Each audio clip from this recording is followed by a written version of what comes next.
What's up, friends? This is Sophronie Vasquez. I'm inviting you all that I will have a concert on March 29, 2025 at Sacramento, California in Hiram Johnson Auditorium. I hope you grab tickets sa ating mga friends dyan, Filipinos. I can wait to sing for you and sana magkita tayo dyan. See you all. Grab your ticket. Magandang araw mga kapolitika at welcome back dito sa ating YouTube channel. In this video ay pag-uusapan natin ang maging life story special ni Sophronie Vasquez na gagawan ng kwento ng ABS-CBN. Pero bago ang lahat ay huwag kalimutang mag-like at mag-subscribe na rin kayo para updated kayo sa ating mga latest issue. At continuation pa rin po ng ating mga kaganapan dito kay Sophronie Vasquez bago siya babalik sa Amerika sa mga susunod na araw. So meron pong taping itong si Sophronie Vasquez dito with Melay Cantiveros sa kanyang programa dito sa sa YouTube channel na kung saan ay starring po ang mga Bisaya na mga ABS-CBN artist.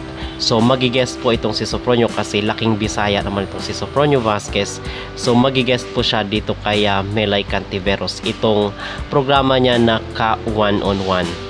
Okay, so mga kapolitika, on top of this is usap-usapan rin po dito sa social media kasi na-mention ni Sophronie doon kahapon sa kanyang interview na kung meron man po siyang gusto na artist na gaganap bilang Sophronie Vasquez sa Life Story Special, ito ay walang iba kundi si Elijah Canlas. Hindi naman may pagkakailan na napakagaling rin po na aktor itong si Elijah Canlas kahit bata pa. But ayon sa mga netizen ay hindi daw po sila pabor na si Elijah Canlas. Sana ay si Sophronie Vasquez na lang or yung mga artista na kung saan is merong gift sa pagkanta, just like sila Piolo Pascual, sila Eric Santos, or yung mga mga ibang artista na kung saan is mas kilala. Okay? At comment din po ng mga netizen na mas okay daw kung si Sophronie Vasquez na lang yung gaganap doon sa Life Story Special.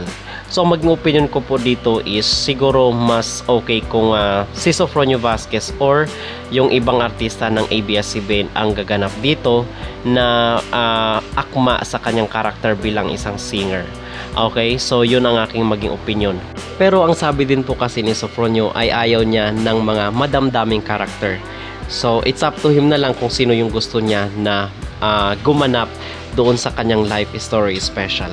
Pero kung kayo ang tatanungin mga kapolitika, sino sa tingin nyo ang mas akma na gumanap bilang Sophronie Vasquez dito sa gagawing story ng ABS-CBN? Kayo ba ay agree na si Elijah Canlas ang gaganap dito bilang Sophronie Vasquez bilang main character? Mag-comment down below at huwag kalimutang mag-like at mag-subscribe na rin kayo para updated kayo sa ating mga latest issue.